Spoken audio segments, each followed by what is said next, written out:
If you receive lots of STEP files from your customers every day, you want a fast way to import them and turn them into drawings.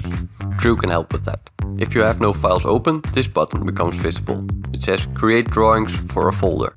If you click it and select the folder, True will find all the files in it. You can apply the standard filters or a custom filter. These 3 STEP files still need to be imported. These are already SOLIDWORKS files. We can import files 1 at a time or up to 10 at once.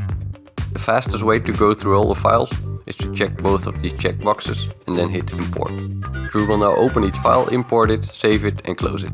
And as you can see here, True has already created 3 SOLIDWORKS parts. Now you may want to convert these files to sheet metal first, and after that you can create 1 drawing or up to 10 at a time. I'll show you how to do that in another video.